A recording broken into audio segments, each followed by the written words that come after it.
let's see. Okay. So I think, yeah, okay. So how I envisage sort of taking this course through is first to kind of introduce the key main topics. Now I said Triratna.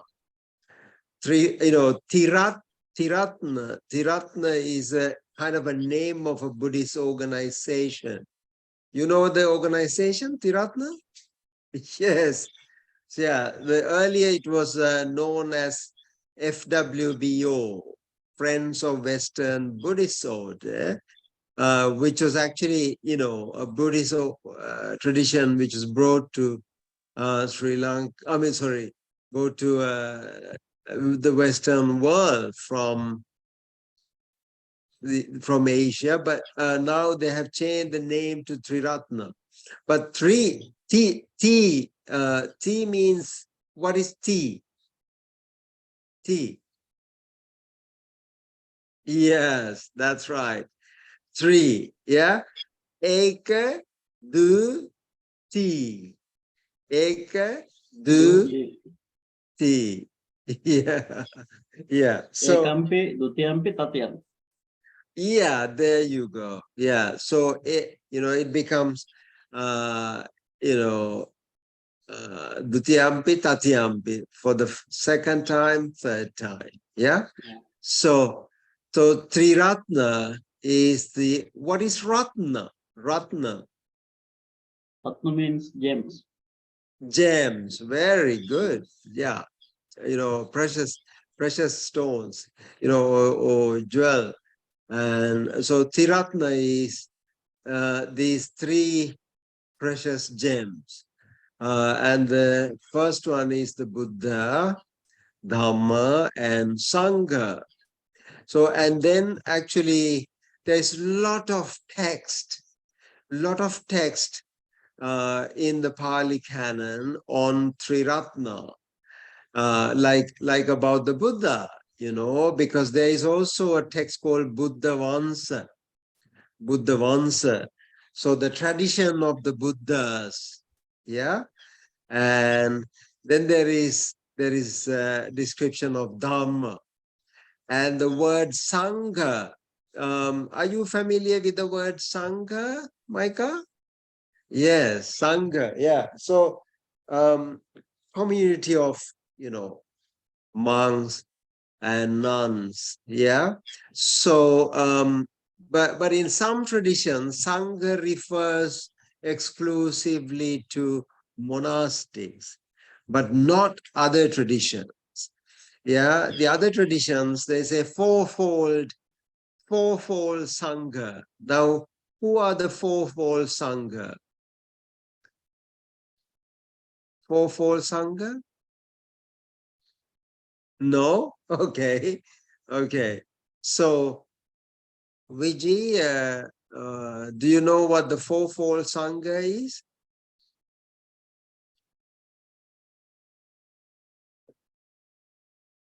Is that, Dr. Sunil, Bhikshu, Bhikshuni, Upasaka, Upasika? That's it. Very good. Excellent. Yeah. So, so the fourfold Sangha. Give me 1 second. I need to just find my pen. You see, I'm so disoriented.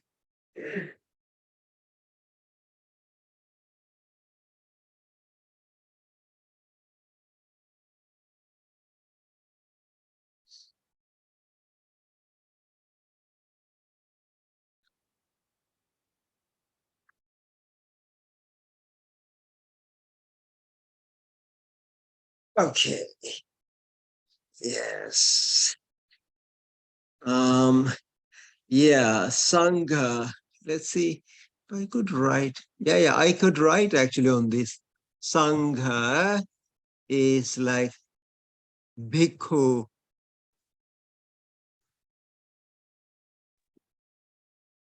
Bhikkhu. Yeah.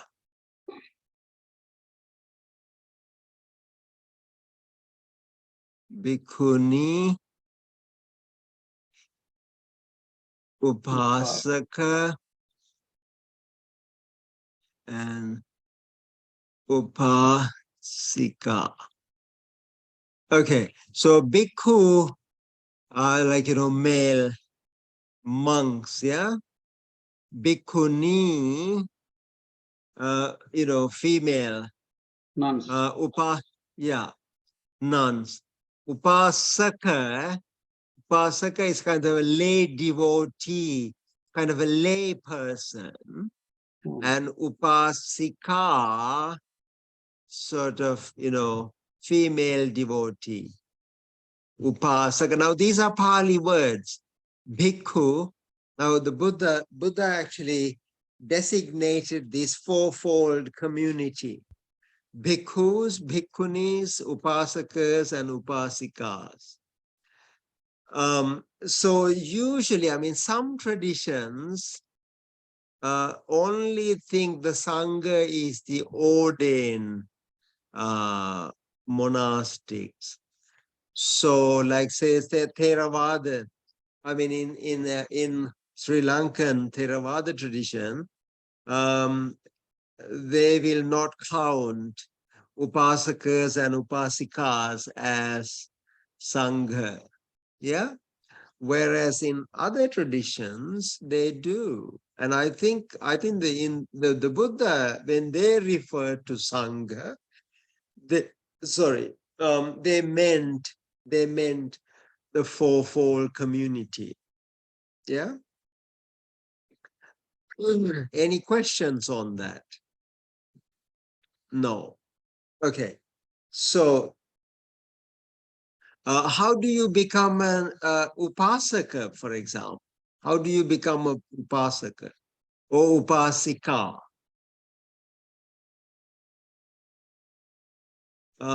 In other words, now say, for example, I'm being asked all the time, like, how do I become a Buddhist? Yeah.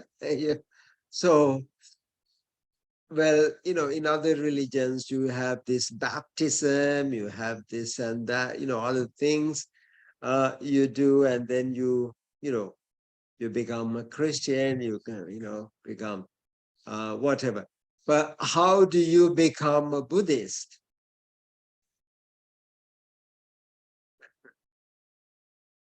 How did you become a Buddhist, Micah? Yeah, well, in Zen, you do like a jukai ceremony. It's like taking refuge in the three jewels. Exactly. Well, that's it.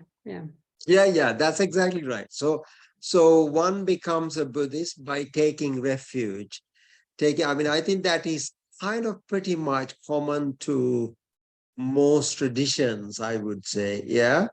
So by taking refuge in the Buddha, Dhamma, and Sangha, then let me ask a weird question. Yeah. The Buddha, what's the point in taking refuge in the Buddha, who is no longer with us? Yeah. So what would you say to that? Well, the Buddha isn't only the historical figure, I would say. Yes, that's very good. It's more than that, or something else. Yes. Exactly. No, that's very, that's the word Buddh, it's a loaded word, Buddh. Buddh. And even the word bodhi comes from the same word, same Pali word. Okay. So bodhi,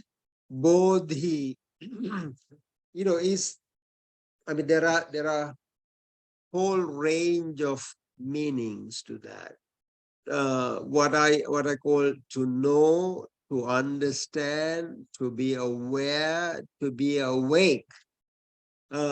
So when you take refuge, you're not necessarily taking refuge in the historical figure, but you're taking refuge in your own potential to be, enlightened, and that is, just think about that for a moment. I mean, we all have that seed of enlightenment within us. It's kind of, isn't it really, inspirational, or, kind of very empowering, to think that, wow, so, I have the potential to be the Buddha, like, and I think it's, this is exactly what the Buddha wanted all his, followers to be, like, not just simply think, oh, this is another religion to follow, believe and this and that, but it's actually, it's realizing, recognizing the tremendous potential that we have within us to be enlightened. Yeah, I mean, how does that sound to you as a prospect? Yeah, so Vijay, are you very excited about it, or how can I be enlightened? No, It's I think I'm thank you. long way away. Huh? Thank What do you you for think? Thank you for taking that, Dr. Sunil. Yes, I think that is true that you said. That is what I think we all should try or must try. Yeah, So I mean, there I is, think yeah, at one point, Buddha said really something so profound. He said, you have won, 4 lotteries at the same time.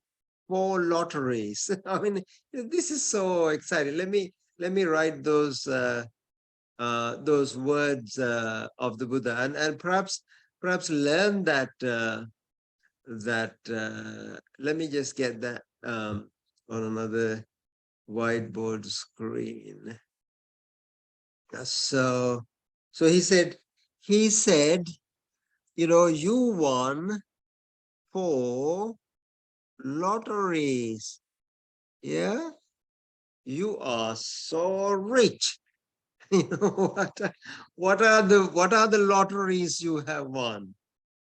I mean, you don't really realize that until somebody reminds you that.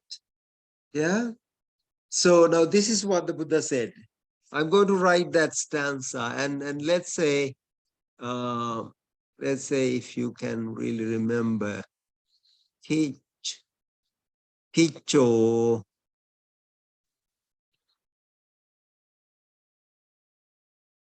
Manusa Pati Labho.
Yeah. Okay. So Hitcher, this is a Pali word. Now let me ask Venerable Dhammarathana probably to, I mean, I think I shouldn't do that because you are not feeling well. So shall I do that myself? So the Buddha Okay, says, I can try. yeah, is that okay? Yes, Bhante? Yeah, you would like to say? Yeah. Kicho manussa patilabho kichang machana jivitang kichang saddhamma savanang kicho buddhanang uppado. Yeah. Now this is called Sugatovada. Sugata Ovad. Buddha's teaching. Yeah. Sugata Ovad. This is the advice of the Sugata, the Buddha. This is the advice of the Buddha. That is a kind of a reminder. The Buddha comes to and say, oh, do you realize these four things? You have these four things with you. Yeah. So what are the four things? Kicha literally, sorry. Oh, it just disappeared.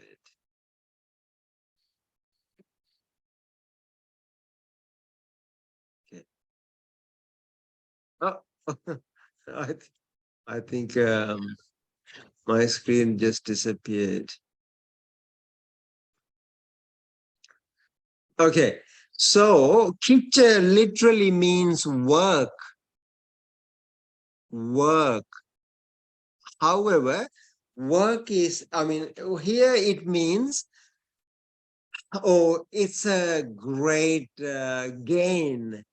It has also the meaning of, work means a gain, because, every time you work, you are gaining something, right? So, so this is a gain. Manusa patilabu, you could translate as either gain or work. Manusa patilabu. Anybody knows what it really means? Manusa patilabu? Manusha bhave. Sorry, having this human life. Exactly, yeah. Having this human life is a gain. It's a work, means you have worked for it. You have worked hard for it. If you really haven't worked well, you might, still be a bird or, or an animal of some sort. Or, you may be, in a different realm. But you became a human being as a result of good karma. Yeah. And the Buddha says, realize that, how does that sound to someone? The funny thing is now, people get fed up with themselves and they, and some people even take their lives, sadly. And just imagine the loss, you work so hard to become human and you became a human being, but you didn't realize that. And as a result, you lost the plot. You really, this happens to us all the time, because even somebody gives you a very precious gem, precious thing to your hand. If you really don't know the real value of that, you will throw that away, don't you? Yeah. So like that, the Buddha says, remember, that you have work hard and gain this very human existence. Yeah. And what is the second thing? Now that's number one. Okay. What's number two? Kicham. Kicho manusa patilabo. Kichang machana jivitam. Kicham, it's the same word.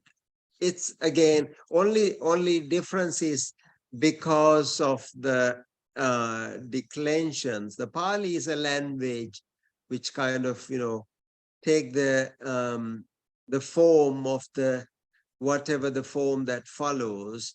So that it changes, but literally it means the same thing. Kicho, kicham, same meaning, work or gain. Machana jivitam. So, I mean, you are not, what does that mean? What does the second thing mean?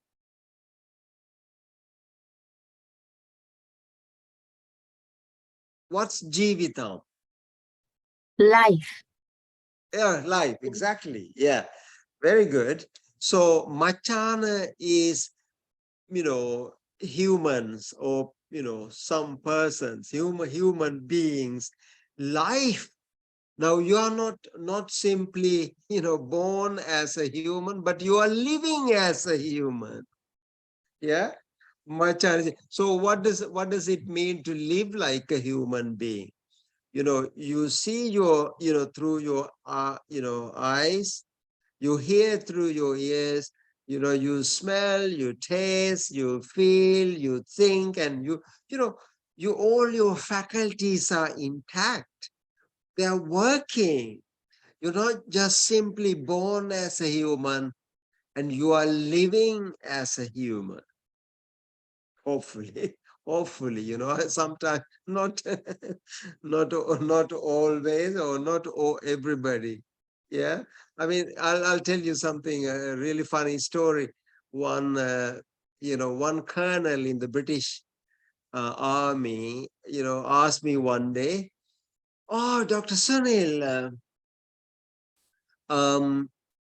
now, according to Buddhism, you can be born as an animal. Am I right?" I said, "Yes."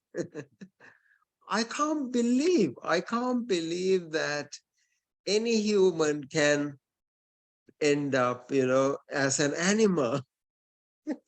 And he was really very skeptical. Yeah, he said, how how could we ever be animals? I said, yeah, then I couldn't stop laughing. I said, look, do you realize that in these very human bodies, there are actually worse humans than animals?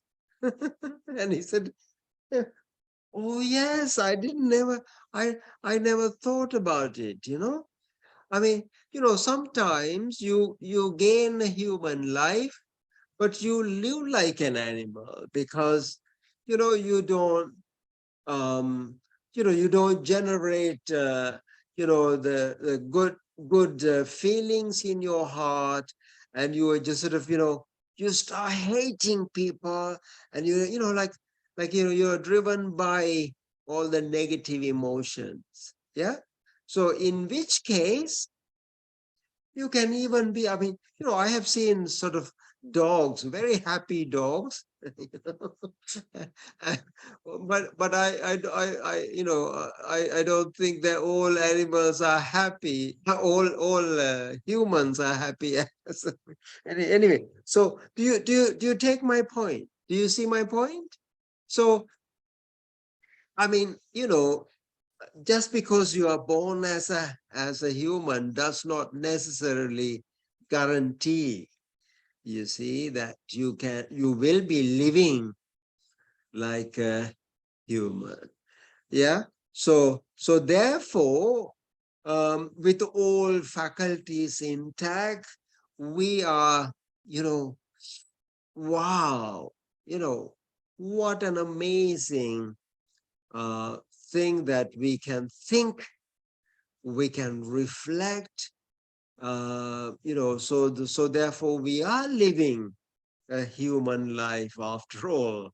Yeah. So now that's the second thing. What's the third thing?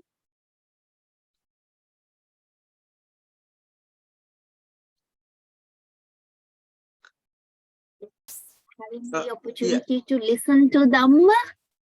exactly. Yeah. Kicham saddhamma savanam. Kicham. Now, actually, you really have to have a very special fortune to encounter Dharma. I mean, only people who encounter Dharma will really know what it really means. Yeah?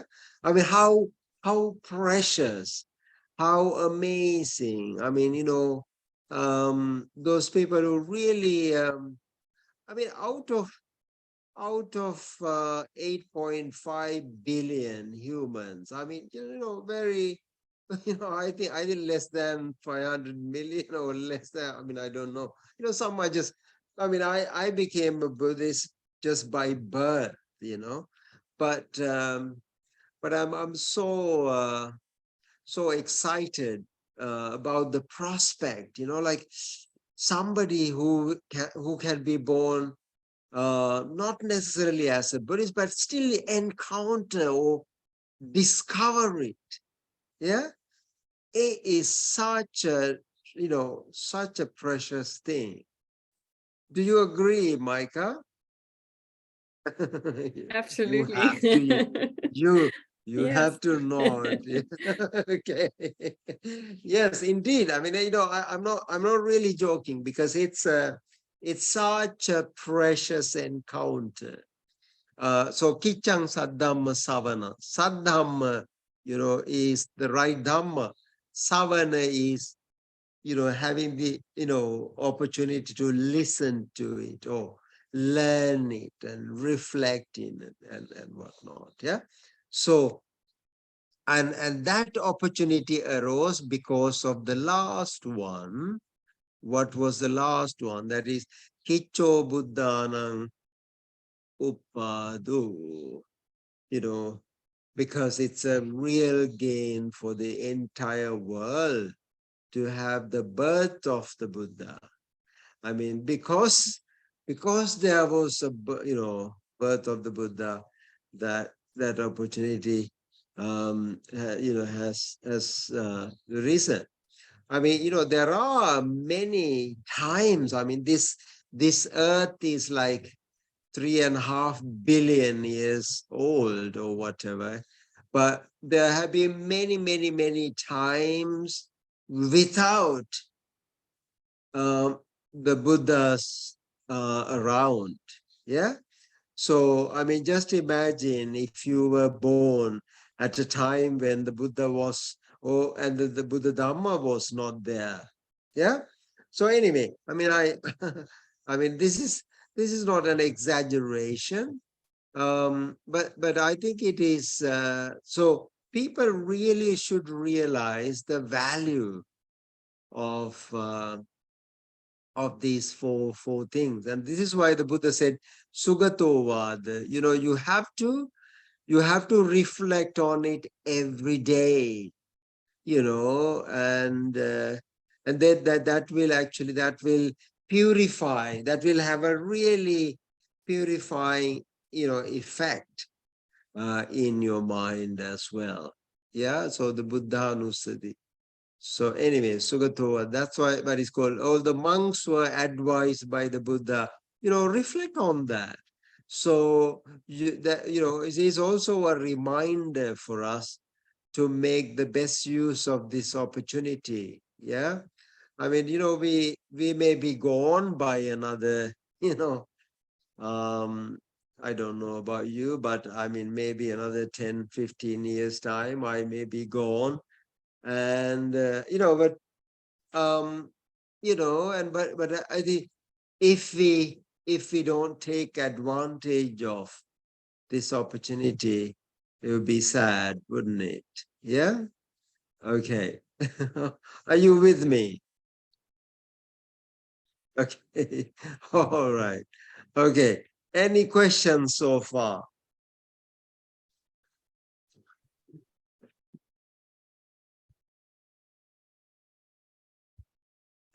So, I mean, on a daily basis, I reflect on these four things and I say, what would I do if I win 4 lotteries? I haven't won any lottery as yet, but if I win 4 lotteries, I would try to actually make the most of it. Yeah. And the Buddha says, that's exactly what you have done. So remember that and realize that, make the most of it. Right here, right now. Yeah? Okay. Anything you would like to add, Vijay? I would like to ask a question. I think Please. Dr. Sunil and Yes. Bhante or Yes. Maika, any one of you can advise me on this. Sometimes we found that I think it's common for many of us, like we start with a lot of energy working towards a part of Dhamma. But with the time being, sometimes this energy is, I feel sometimes my energy is getting low. Like, may I have advice to continue and to keep on going and making that losing energy to right level again? Oh, that's a $1 million question, So let's go to Mike, ask advice from Micah first then. So what's your advice? No, I can only tell you what works for me or what I do. I find it in Sangha, in my my Sangha and my teacher and the group I go to, but also in my work now as a spiritual caregiver. For me, that's the place where I connect to everything I learn in Zen the most, I think, and which reminds me of why I do this or why it's so special or important. I think, yes, I think that's the most. Yeah. No, absolutely. Yeah, that's. I mean, I think you're absolutely right. I mean, it's when you. I think when you have low, and the first thing is your question has like two sides to it. One is like, oh, is it natural to have this low mood?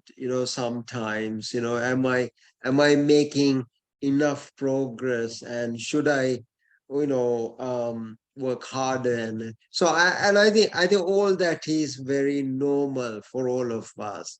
And also that's the way our minds operate. We are so ambitious, even enlightenment, you want to go and get it right away now. I want to be enlightened today. I can't wait for tomorrow. And that may be our kind of craving. We are craving to. So I mean, I'm not talking about you, Vijay, but I think I also had some really low mood sometimes, and I wondered, but then I realized, I mean, I always think of this Milton. There is a poet, Milton. Milton said something really profound. I always I really admire and appreciate what he said. Have you read a poem called On Blindness? On Blindness? Yeah. It's a short poem. It's a short poem. In the first verse, he says, he became really blind in his prime youth. Yeah. And he was cursing the God. He said, "How dare you, God? You made me blind in my prime youth." Yeah. So he was cursing God. And then he just sort of, hey, maybe I should have another thought about it. I should reflect on it deeply. And then the third stanza, he said, aha, now I understand. Now I understand. He says, oh, those who stand and wait also serve the God. Yeah. So what if, he really discovers himself. Earlier, first he thought, because he didn't want to be blind in his prime youth. Who does? But maybe the God has a plan, because he became, and he says in some of his poetry, he says, it's actually truly when I became blind, I started seeing everything, I mean, it is so funny, because how could you see anything when you're blind? But he says, oh, it's only when I became blind, I started seeing the world, seeing everything. So, I mean, it is through his wisdom eye, of course. So, and I think we are in a kind of a, rat race to even become enlightened. Yeah. So we sometimes want to do it in a sort of a short order. Yeah. Like, we want that to happen right now. But that, just seeing that desire, seeing that kind of mental disposition, it really does help us to understand that the desire really manifests in many different shapes and forms. Yeah. So when something like that happened to me, I say, oh, I remind myself the Sugato Vada, what the Buddha said. The Buddha said, oh, remember you are a human being. Remember all your sense faculties are intact. Remember you are living in such a precious time. Remember, wow. Yeah. So then that thing disappears. Yeah. So again, you start really appreciating. Not just now. This is the very first lesson that the Buddha taught to the world. Like, gazing on the bo tree, the peepal tree, which really help him to sit under and attain enlightenment. Yeah. So what did he do? What did he do to pay back?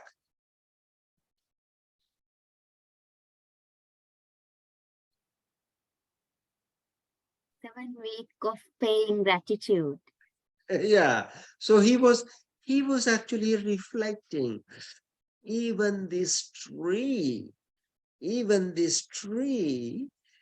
by providing shade, over my head, protecting me and enabling me to attain my goal.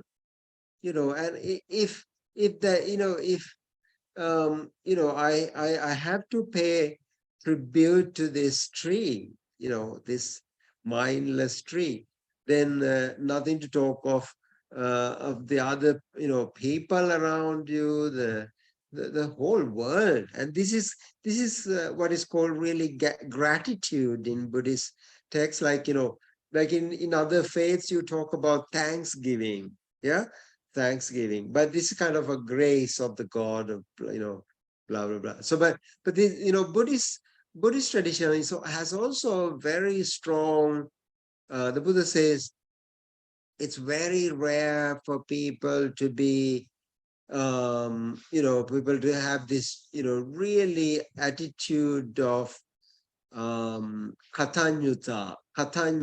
That's another really important Pali word. Katanyuta means gratitude. Yeah, gratitude. Do you know that Pali word? Katanyuta. Yeah, if you just learn that word, even that would be enough for the whole course, Yeah. So, okay. So it's katan. This is ny, ta, katanyuta. So gratitude, feeling grateful. Yeah. Everybody, everything. Yeah. So now you know how much gratitude should we pay to everyone and everything around us. If you really think of that, if the world has developed that kind of gratitude to everybody, this world will be such an amazing place, wouldn't it? Yeah. So anyway, I sound like a preaching monk now. Terrible. Okay, so I shouldn't be doing that. I have to be an academic, Okay. So now are you ready to ready to read some more text? So the three jewels, now that is why it's important to know and learn about Triratna. Yeah. And then from there, we learn about Four Noble Truths. And it is called Chatu. Chatu is four. Ariya Satya, Noble Truth. Ariya Satya. Now that word Ariya, you really have to underline that. Ariya means noble. That it's a very special term that the Buddha uses. Aryan. It's a very special word. Why do I say that? Because he uses it. He uses it with regard, with all the truths. Now, what is noble about suffering, for example? Dukkha Ariya Satya. Dukkha, dukkha. You've heard the word dukkha. Yeah, dukkha. Ariya Satya. Dukkha Samudaya, that is the origin of cause of dukkha. And the third one is called Dukkha Nirodha Ariya Satya. And the fourth one is Dukkha Nirodha Gamini Patipada Ariya Satya. Now that is like, Four Noble Truths. It's like four. Now the first is like problem, suffering, and the second is the cause of the problem, and the third is the solution. Fourth is the path. Okay, so the Four Noble Truths. Do you know the Four Noble Truths? Very well, very good. Yeah. And why is it called Ariya Satya, noble? Any thought?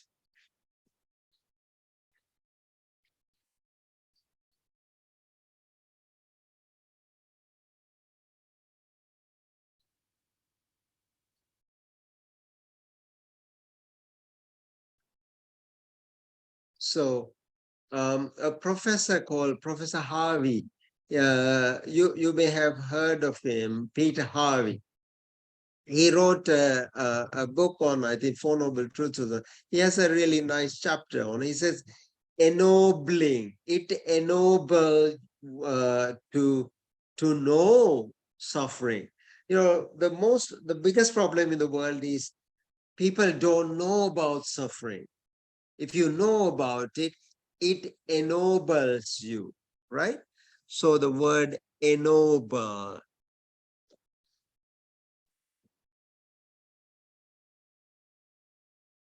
So ennobling. So it makes you noble to know that. Yeah.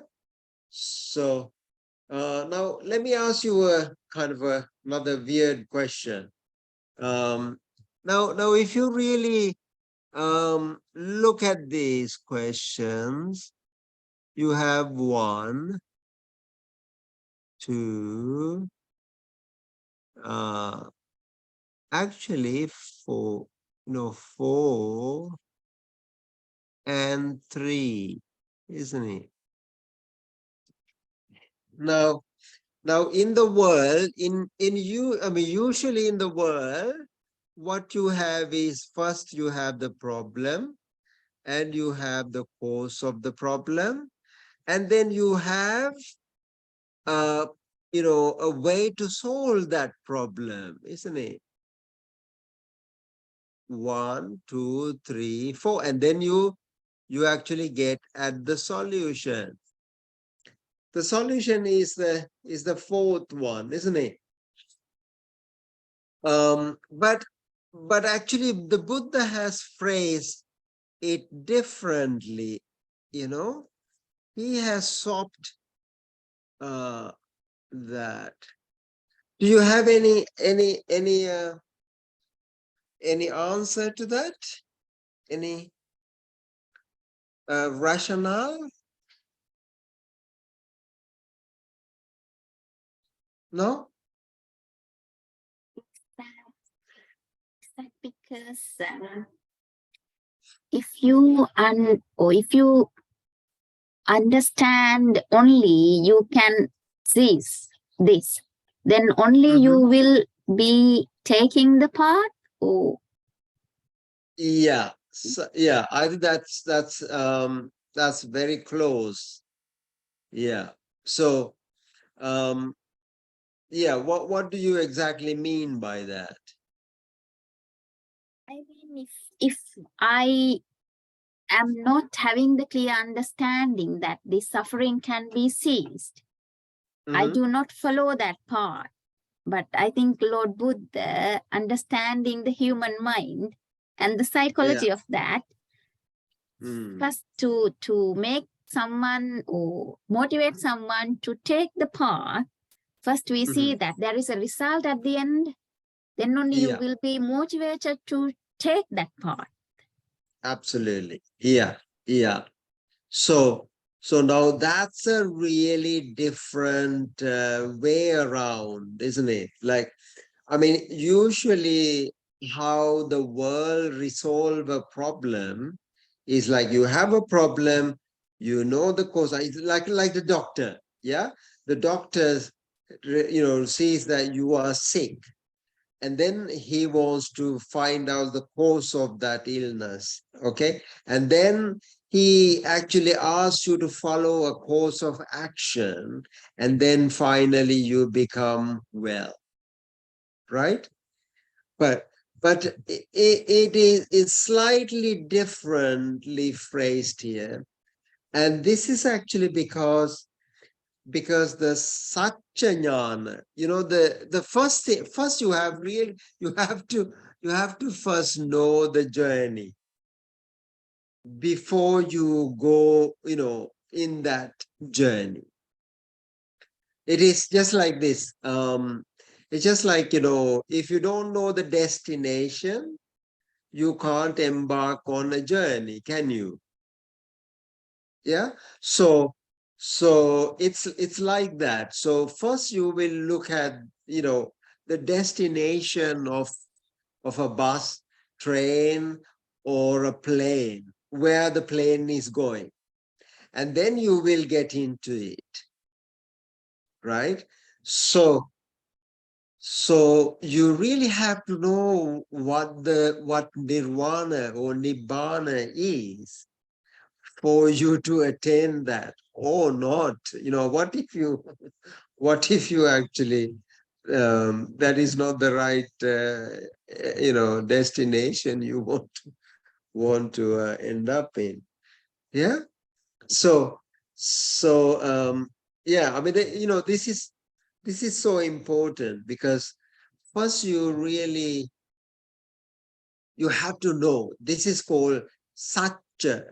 Now, do you remember in the first sermon, the Dhammacakkappavattana, the Buddha said, Satcha, Satcha Jnana, Hicca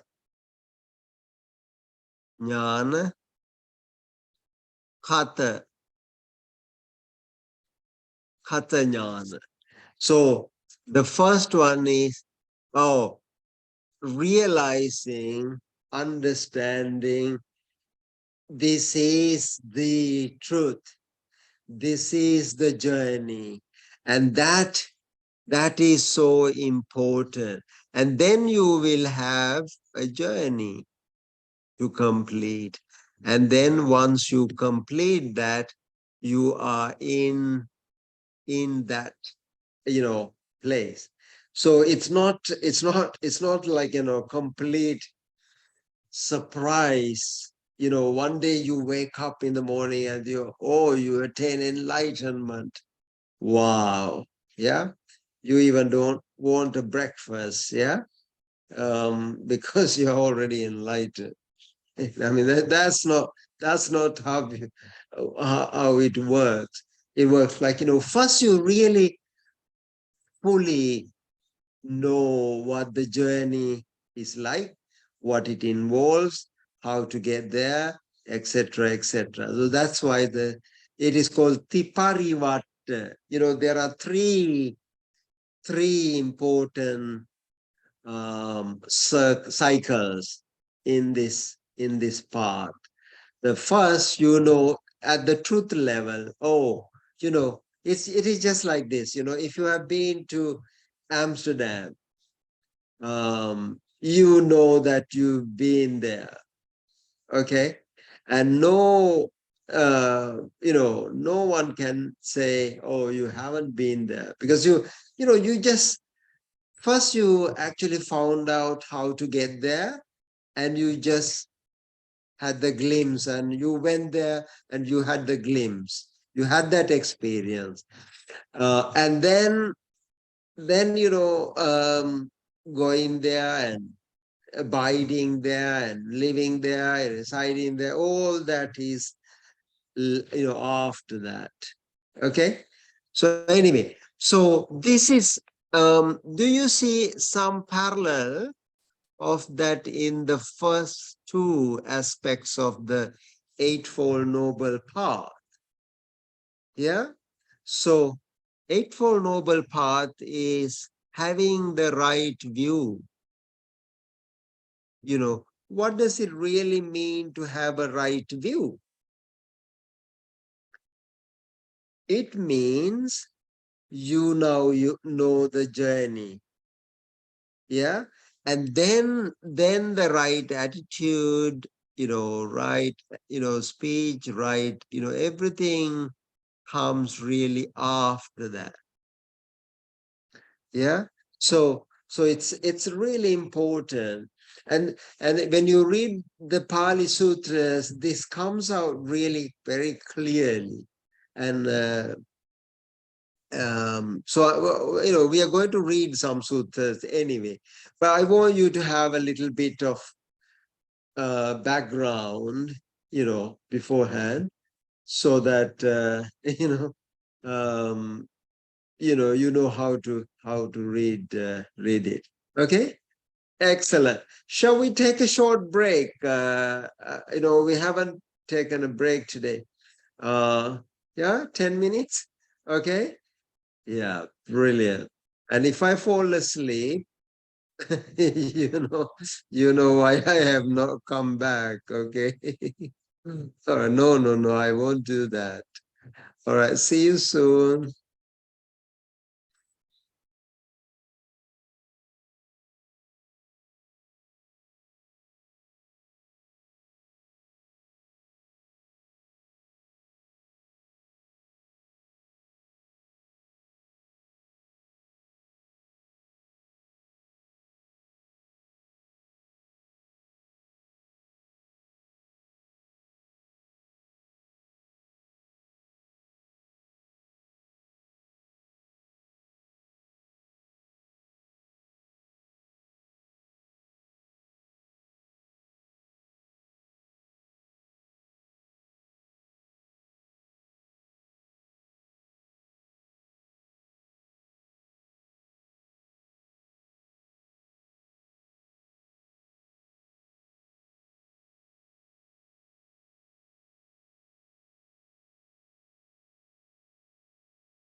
course.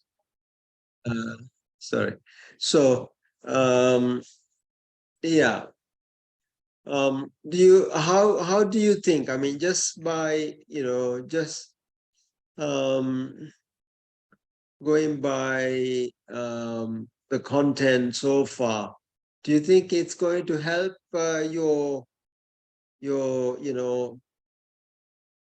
spiritual caregiving, Buddhist spiritual caregiving to people or not? So what's your feeling?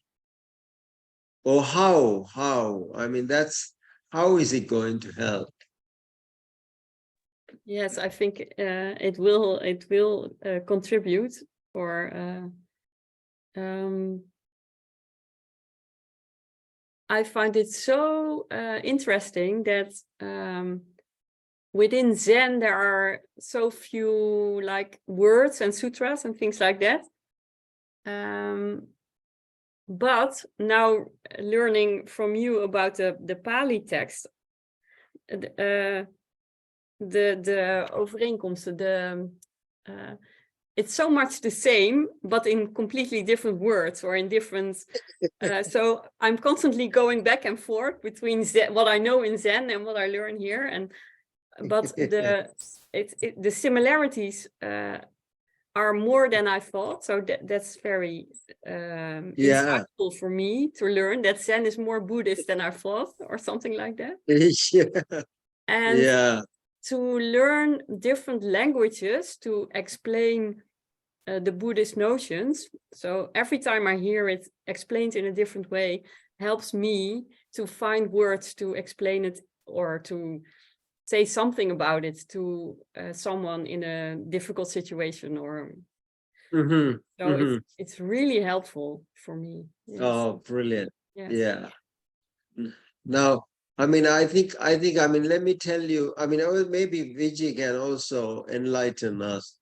Do you have any thoughts, like how a course like this can help you with your kind of goals in trying to offer spiritual care to others? What do you think? Yeah, I think because I was getting so tired, like these couple of weeks, like I feel waking up early in the morning. I'm waking up and meditating normally at 5 a.m. But these days I feel like I need to sleep more, like I feel so tired. But I think because of this, like I got inspiration. And then I feel like, of course, it's my responsibility. And I feel like even though the little bit I know, I can contribute to make the others' lives better. Like I feel sometimes like it just, I think I shared one experience with Dr. Sunil in that assignment. Like I was like in a very, very busy time period, but one of my known person, I mean a lady, needed my support just to listen to her. But actually I was in the middle of a deadline and I need to submit my assignment. Like it is so critical, but ultimately I decided, okay, let me listen to her. And it was like more than 3 hours listening. And it was like giving her the life back. Like I did not do much, but I just listened, and then I could help her to find her own solution.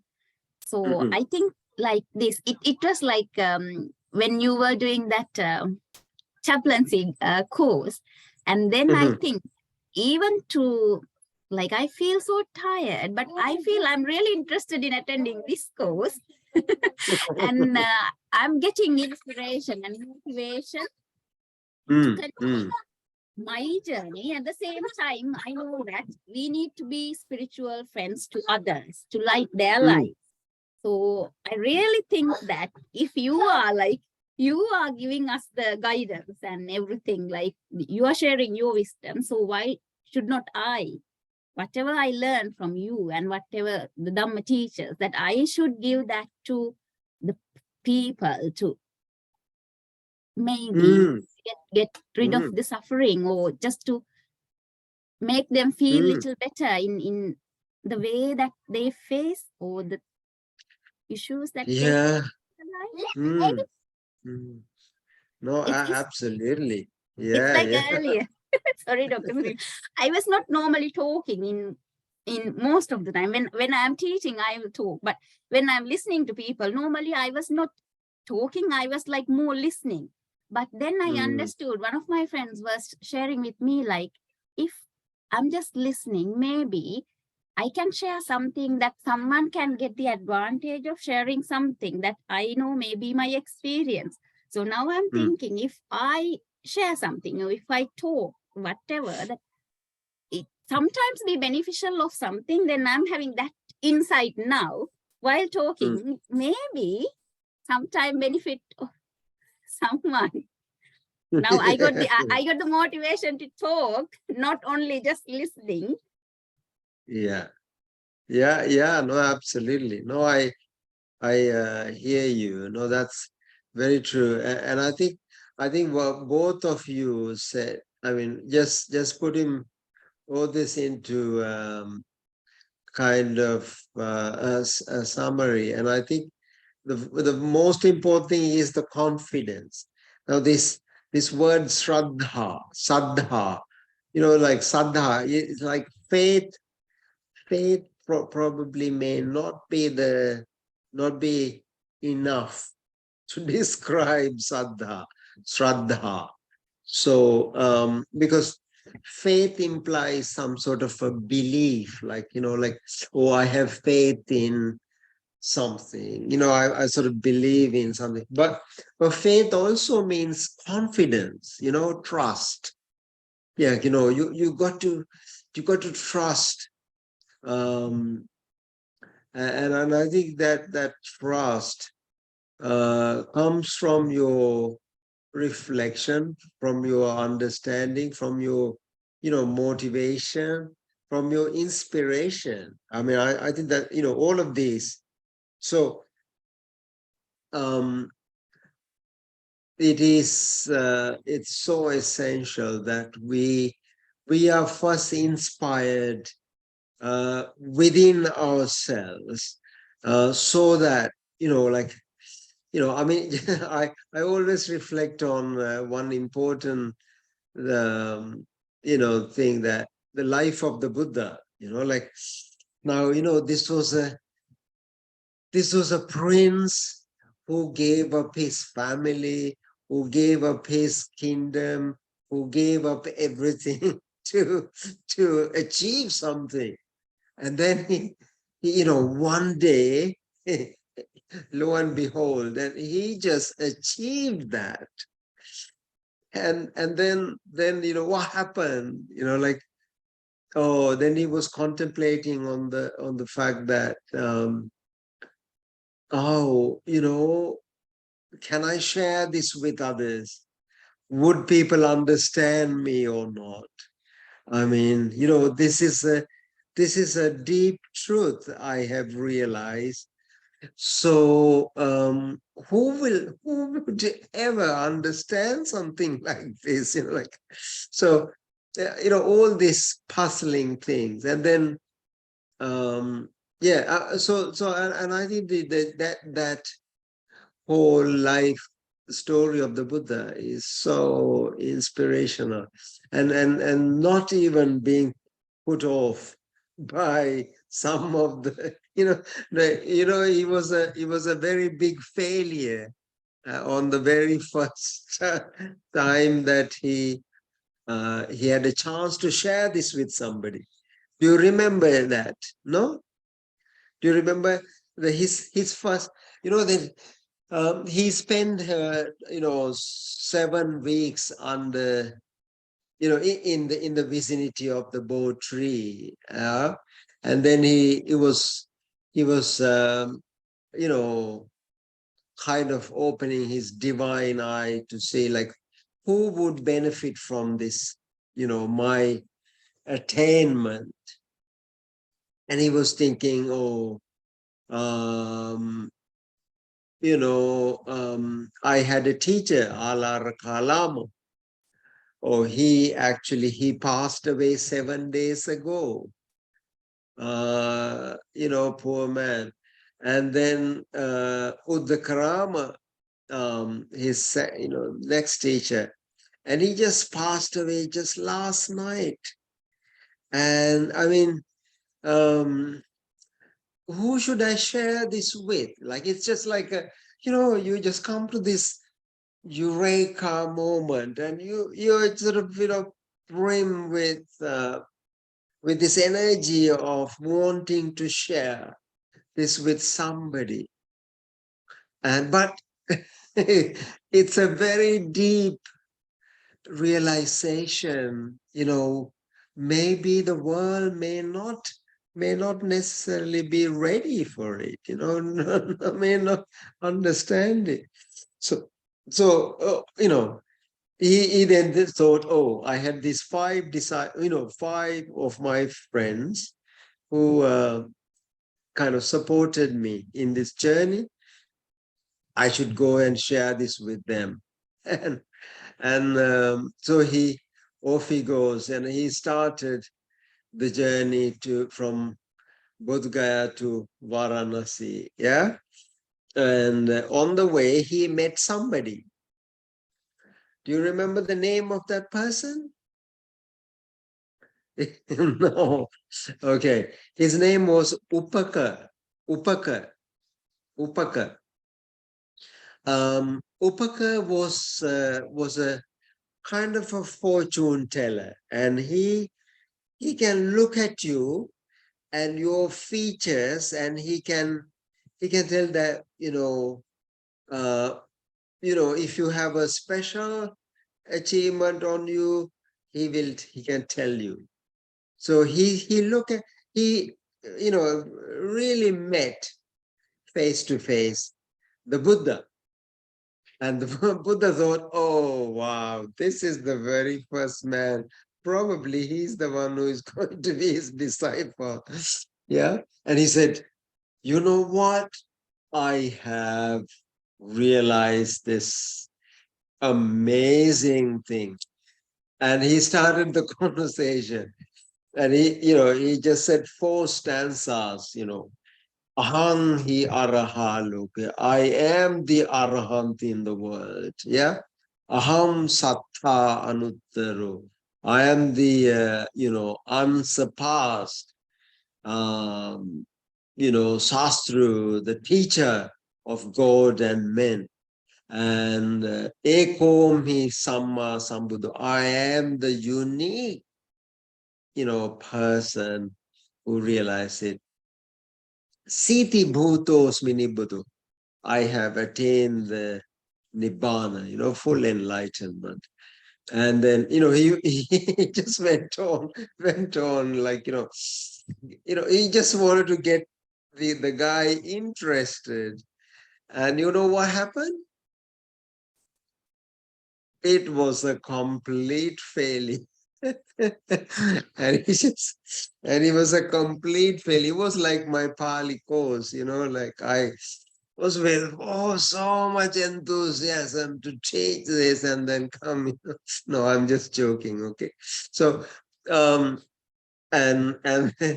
then he says, oh, good for you, man. He just stuck his tongue out and walked away. Yeah, he just walked away. Upaka. Of course, he came back later, after quite some time later.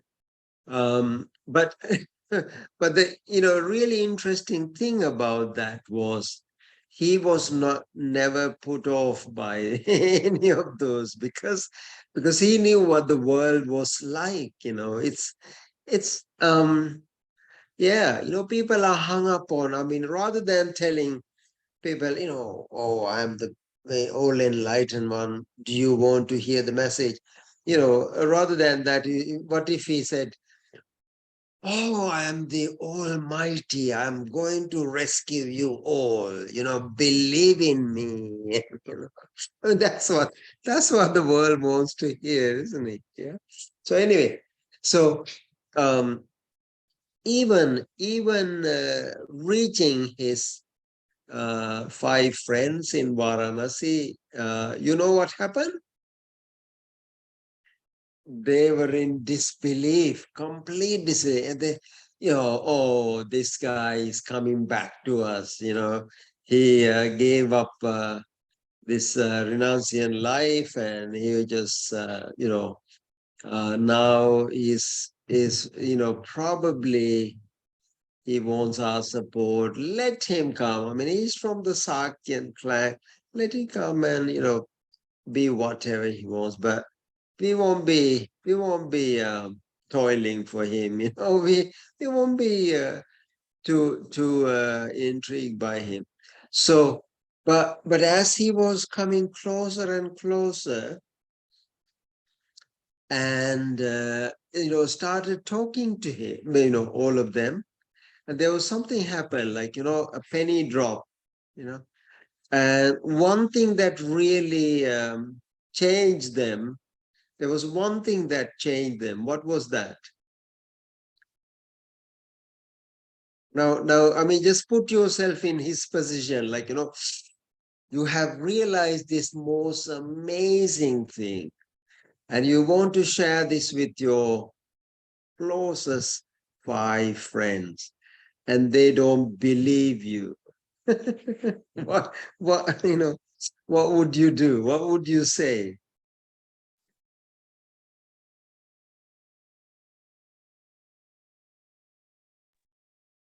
They were asked to believe him because he was not said before that he became Arahant. Yeah, exactly. Yeah. That was, I mean, no, he just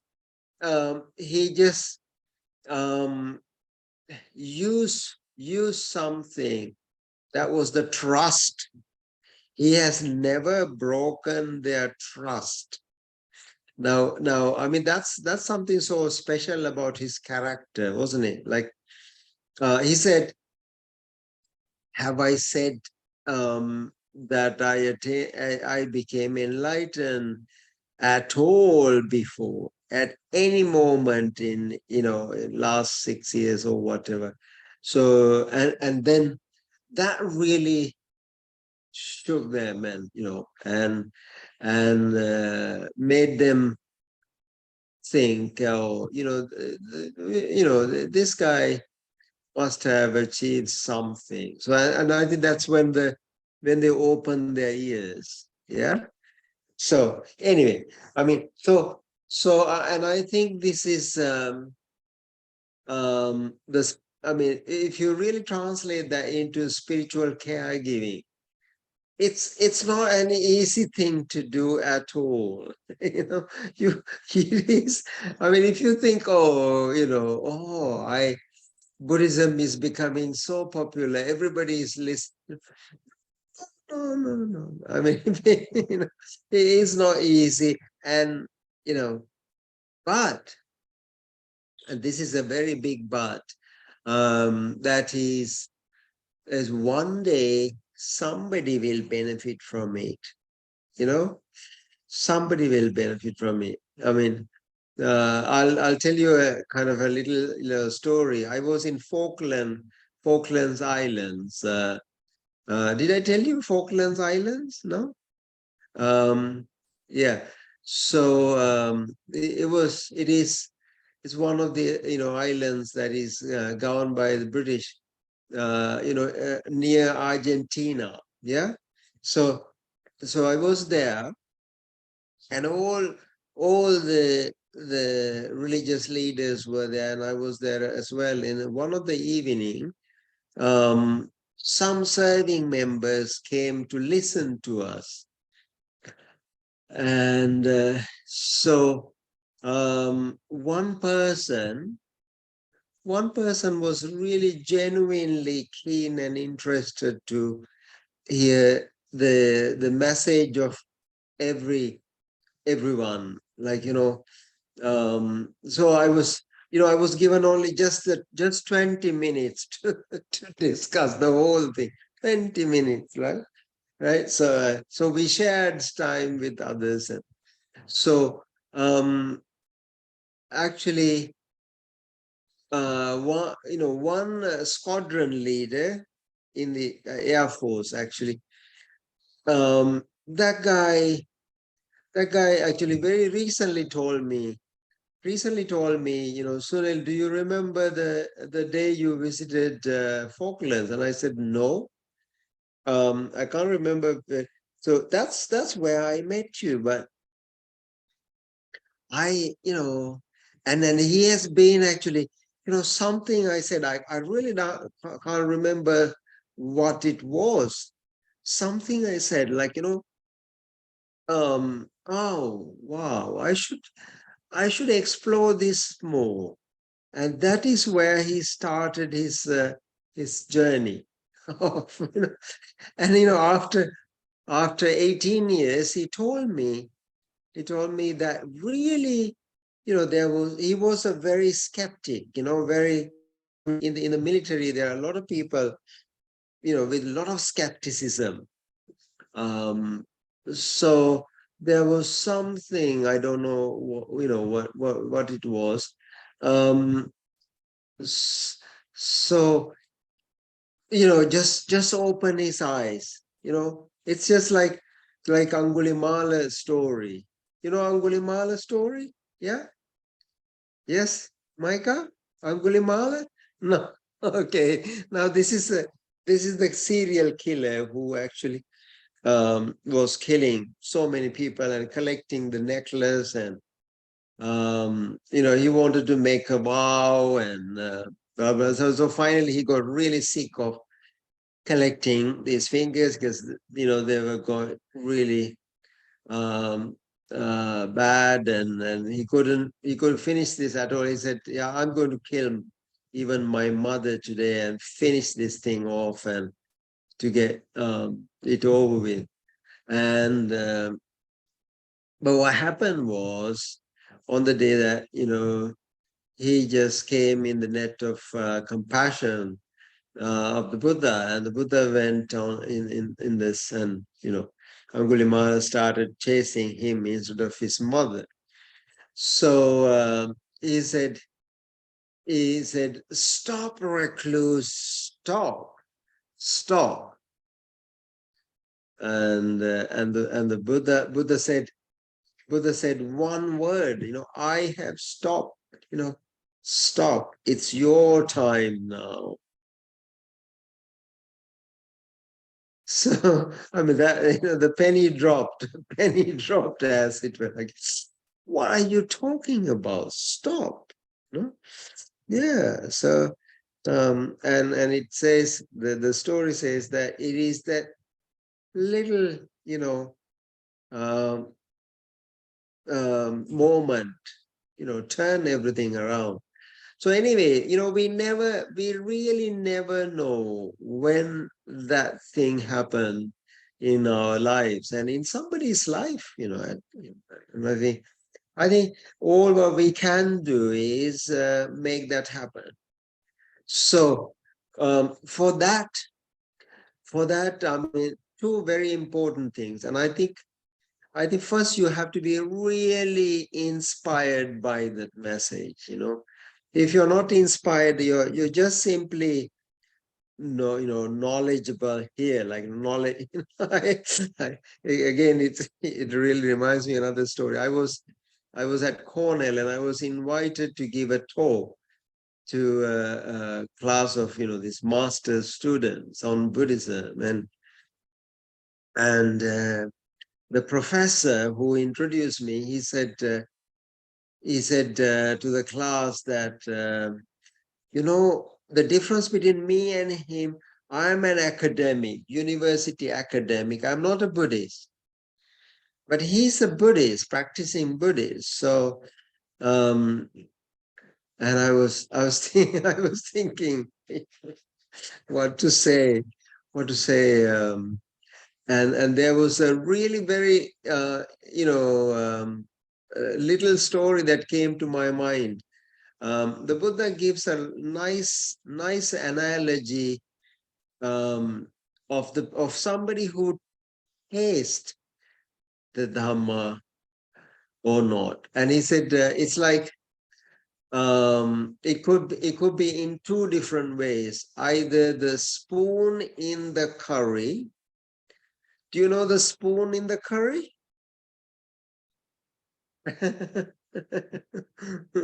so you know, what's the difference between the spoon in the curry and the tongue in the curry?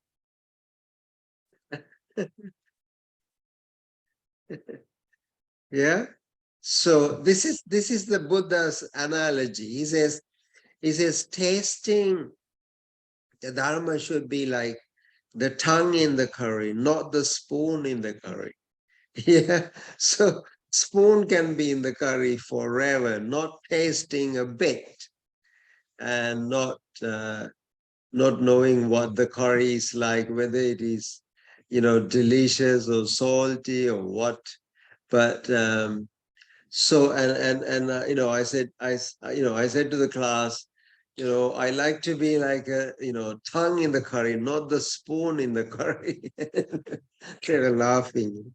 So I mean, you can know Buddhism, so much of Buddhism intellectually, you know, in here, but if you really don't, if you are not inspired by it, if you are not if you don't really, if you haven't tasted it, then it's a waste. It's a complete waste, isn't it? It's another religion, you know. And this is why I think we should take this seriously. Anyway, I just tell a lot of stories to people to as a chaplain. Anyway, shall we do a little bit of reading? Yeah. Yeah. Okay. Now, what I really would like to read with you is the first sermon of the Buddha. What was the first sermon? What he actually, sorry, I don't know, moving. So, okay, Dhammacakkappavattana Sutta. Now, are you familiar with this sutta at all? This is what he taught to the first 5 disciples in Varanasi. Yeah. Maybe if Bhante is not too tired, we can ask Bhante to read this. Now, but first of all, are you able to read one of these sentences? Now, let's get one of you to read first. Perhaps maybe I should ask who wants to go first? Can you read, see that okay? Is it big enough? Okay. Okay. Oh, Clear. sorry. I think it is a little bit, yeah. It's good. Okay. So, who is going to read the first sentence? Me. No, let's start with Micah then. Yeah. I hope you don't mind me picking you on you. Yeah. Well, I can only try, but Okay. Evam me sutam. Yeah. Ekam samayam. Bhagava. Yeah. Bharanasyam. Bhagava. Yeah. Varanasyam. Yarati Isipatana Mikadaje. Go on? Excellent. Oh. No, that's absolutely fine. So, Evan me sutam. Now, you already know the meaning of that, don't you? Thus have I heard. Me means by me. Evan, thus. Thus have I heard by me. ekang samayam, one time, Bhagava. Bhagava. See, the Bhagava is the name of the Buddha, one of the names. Yeah. Arahang Samma Sambuddho Vijacharana Sampanno Sugato Lokavidu Anuttaro Purisdhammasarthi Sattha Deva Manusana Buddho Bhagava. That's the last one. Yeah, Bhagava. Varanasiyan, Varanasi. At Varanasi, Viharati, Viharati, lives or stays, resides. Isipatane Migadai. Now, Isipatana, that's the name of the place, Migadai. So it's a deer park. Miga is deer. Dai, the park given to the Migas, deer. Yeah. Okay, that's so you already learned one sentence of Pali. You read sutra, the very first sutra. Yeah, and the very first sentence that the Buddha, about the sutra. Okay, and maybe second sentence, Vijay, and then Bhante will pronounce it exactly right. Yeah. Okay. Over to you, Vijay.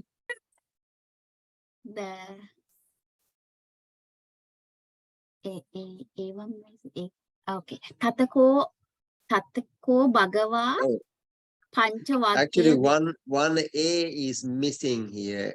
It's actually Tatrako. Yeah. Tatrako. Yeah. Bhagava.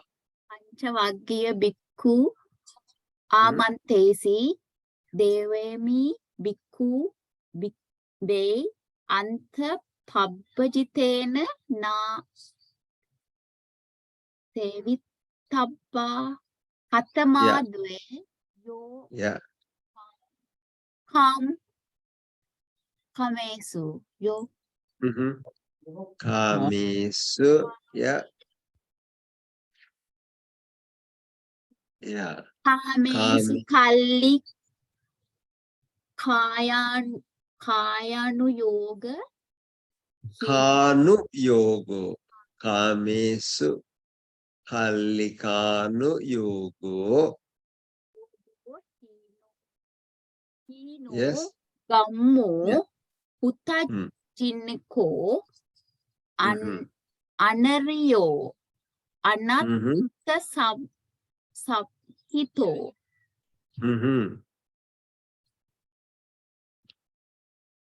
Very good. Very good. Excellent. Now, okay. Sorry. Yeah. So, this is actually again the Tatra Ko Bhagava. Tatra means there. Tatra Ko. It's a kind of a post position. Tatra Ko Bhagava. Again, the name of the Buddha. Bhagava. Panchavaggiye Bhikkhu Amantesi. Amantesi is address. Panchavaggiye Bhikkhu. These five ascetics. So there, the earlier we said, thus have I heard. One time the Bhagava was living at Varanasi in the deer park. There, Bhagava Panchavaggiye Bhikkhu Amantesi addressed the five ascetics. Yeah, and then this was actually what the words of the Buddha. Dve me bhikkhave anta. Dva means two. Ime, dve me means two of these. Yeah, two these. Dve ime bhikkhave, dve me bhikkhave, anta. Anta means extremes. There are these two extremes, monks. Pabbajitena nasevitabba. Pabbajita is the, the renunciant, one who has gone forth. Nasevitabba, should not associate. A renunciant should not associate with these two extremes. And katame dve, which two? Yochayang kamesu kama sukalikan yogo. This, yochayang, this kamesu kama sukalikan. Kamesu kama sukalikan yogo is like indulging in kama. Kama is attachment or sensual pleasures. Yeah, attachment, giving into the sensual pleasures. Kama sukha allika anu yogo. Attachment to these sense, sensual pleasures. Which are hino. Hina means low. Gammo. Gammo means gramya means like village like a very primitive. Pothujaniko, like very worldly. Putajana. Anaryo, not Aryan. Na Arya is Anarya, not Aryan. Yochayam, that this Attakila Matanu Yogo. The other extreme is Attakila Mata Anuyogo. Self-mortification, or sort of torturing the flesh, dukkho, which is dukkha, suffering. Anaryo, again not arya. It is called ignoble.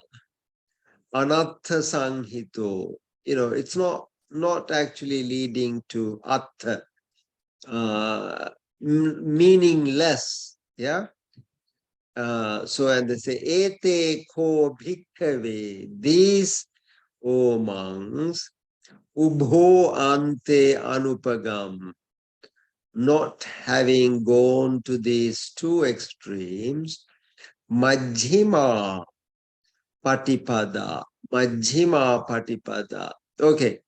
Anybody knows what majjhima patipada means? Middle path, middle way. Middle way. Okay, majjhima patipada. Tathagatena abhisang buddha.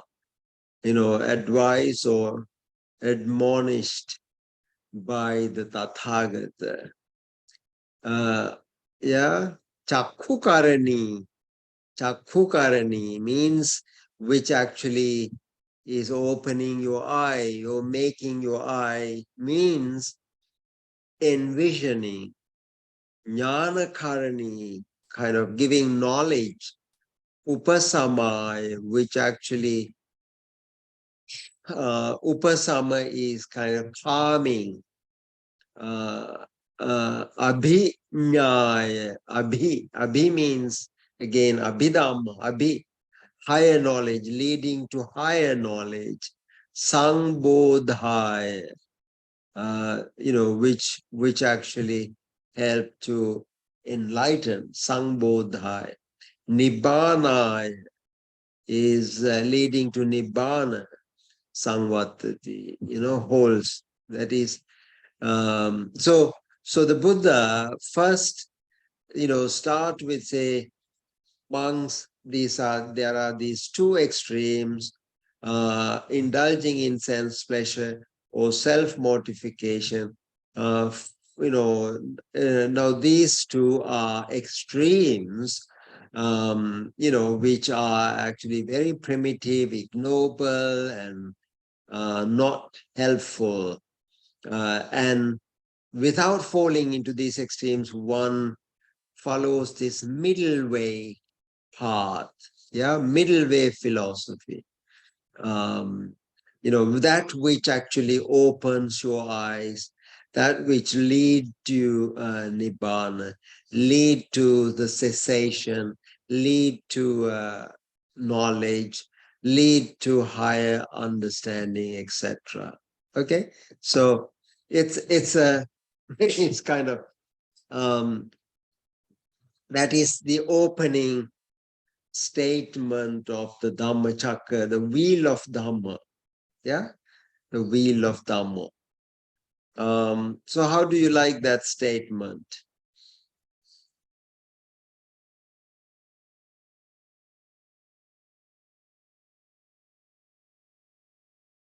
Yeah? Do you like that or no? Yeah. Now, I mean, see how amazingly clear, his presentation is. Like, now, I mean, if you really read the Dhammacakka, how he starts unfolding this whole journey, whole path is sort of incredibly clear and very precise, very concise, to the point, and very straightforward. Yeah. So amongst there are these two extremes, one like this, one like that, without falling into these two, one actually follow this middle way path. Okay, now middle way, that's a very big topic, middle way. So what's the middle way? Yeah. So how would you describe middle way?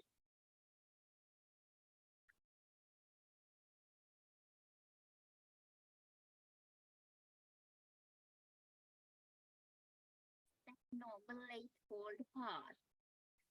Yeah, I can't hear you. Noble Eightfold Path.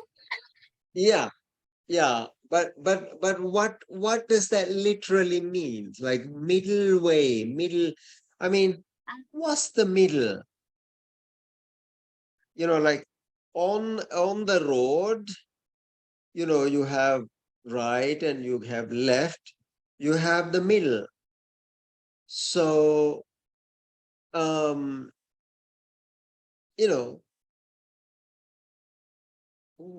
is that what middle way is?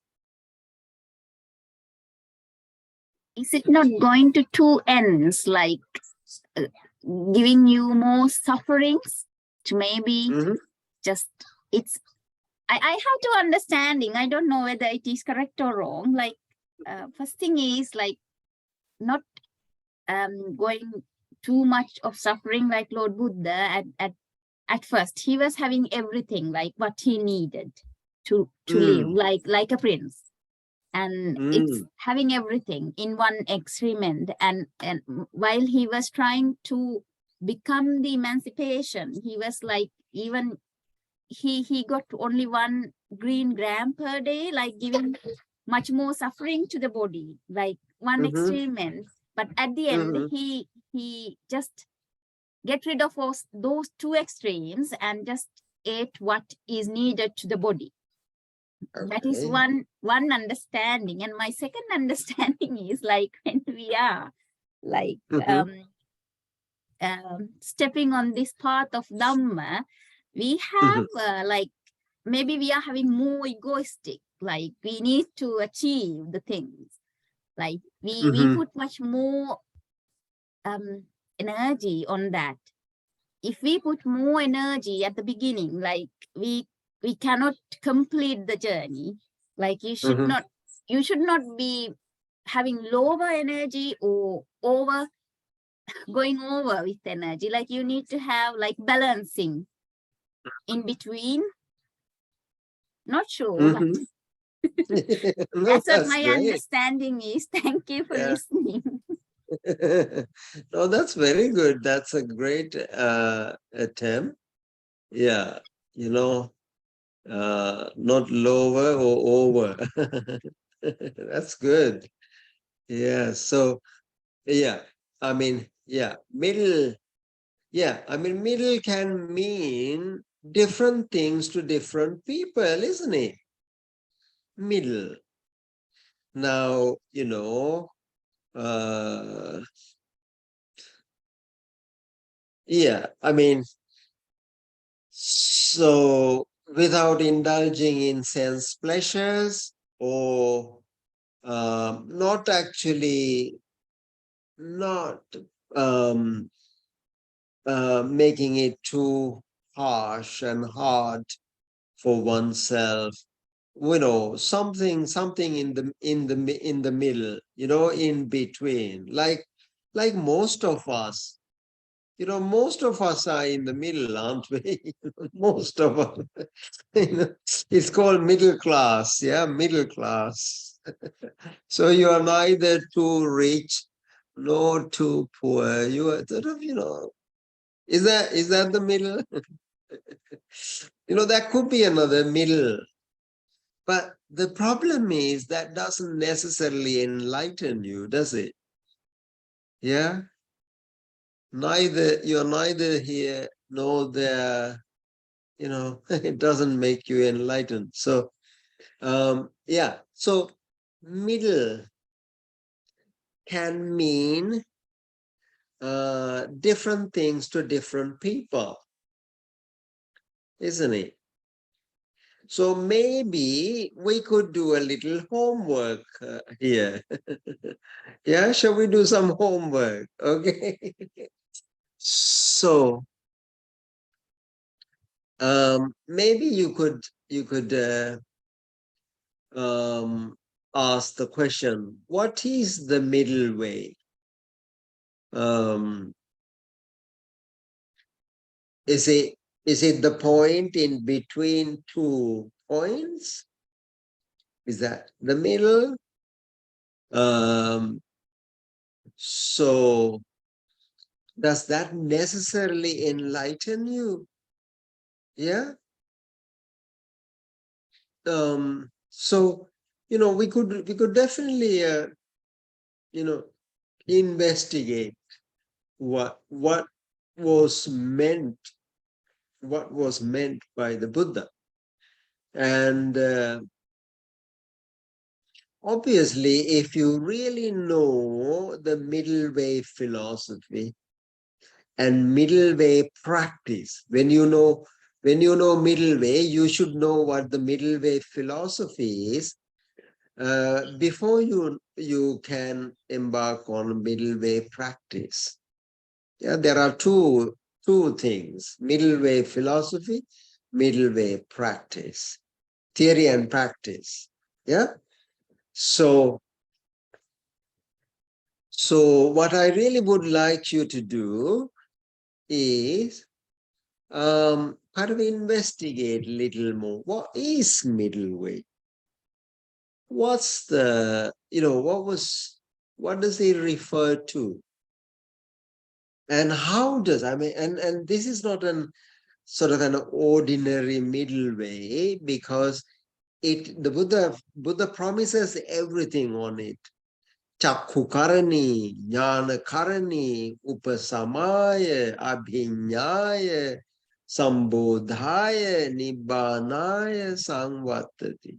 Now, if it is the right middle way, it should actually give you the dharma eye to see, wisdom to penetrate, practice to cease, and the nibbana, the full cessation, all of that. Yeah, so he actually qualifies that with so many words. Now, what does that exactly mean then? Yeah.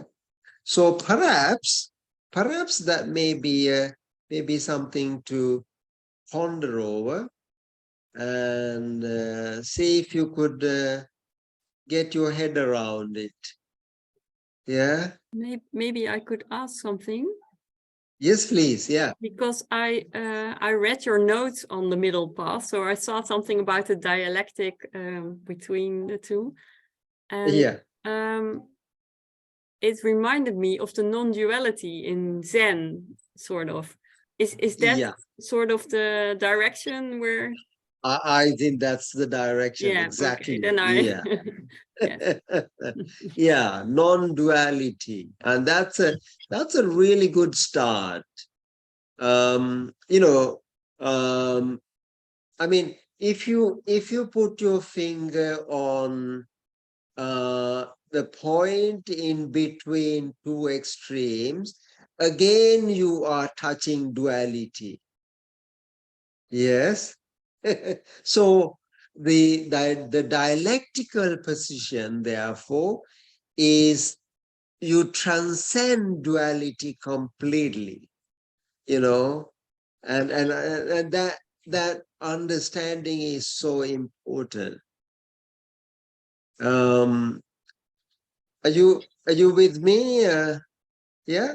So basically, it's not an ordinary type of a middle point, but it's a dialectical position which transcend all extremes, non-dual.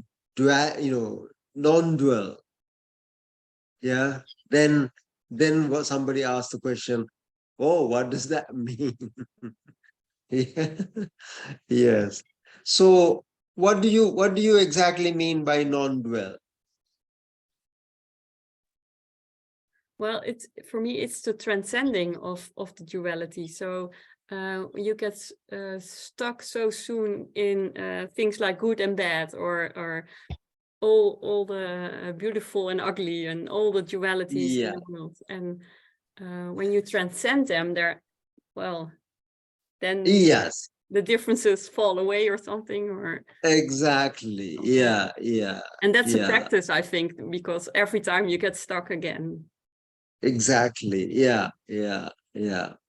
No, it's a really great area to explore, and the Buddha was so clear and precise. But then the problem is the world is interpreting it in their own way, again falling into non-dual dual thing, so that's the tricky part of it. But anyway, without taking a lot of your time, maybe if I could ask you to write a one page, describing your kind of understanding, or like I mean, you are most welcome to use the Pali word from the sutta, so so let's explore it a little bit more on our own way, and I think that would be a really good reflection, contemplation. So maybe we could finish our today's session with a little blessing from the Venerable, and to also he needs our blessings to overcome his tooth infection. Yeah.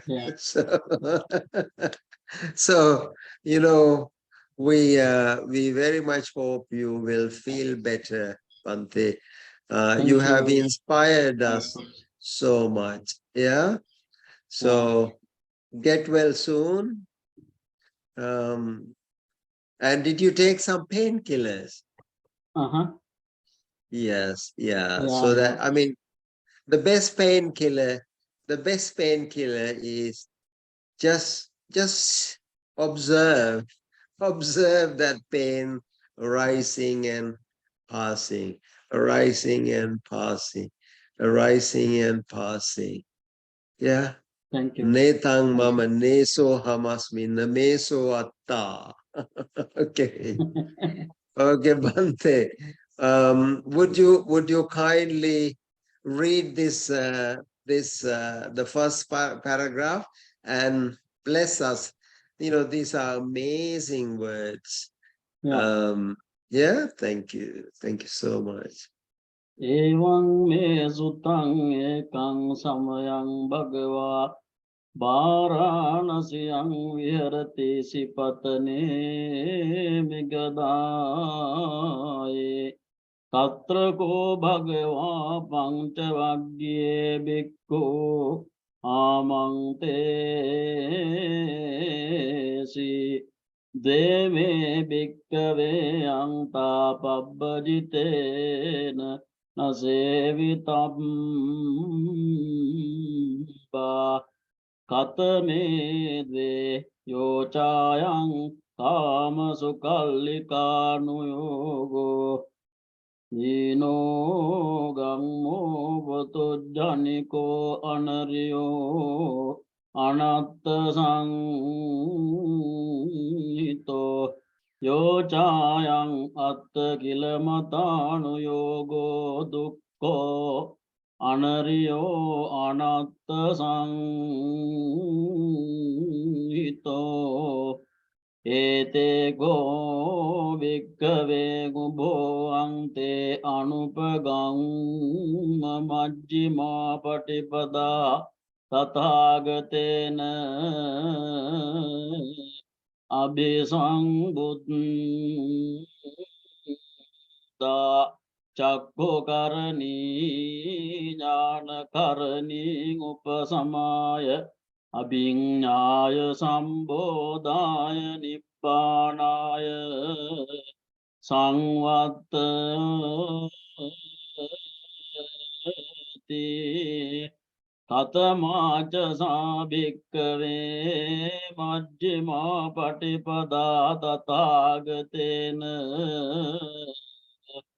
Abhisambhuddha Chakko karani jnana karani upasamaya abhiññāya sambodhāya nibbanāya samvattati Ayameva ngariyo attangiko maggo Seyati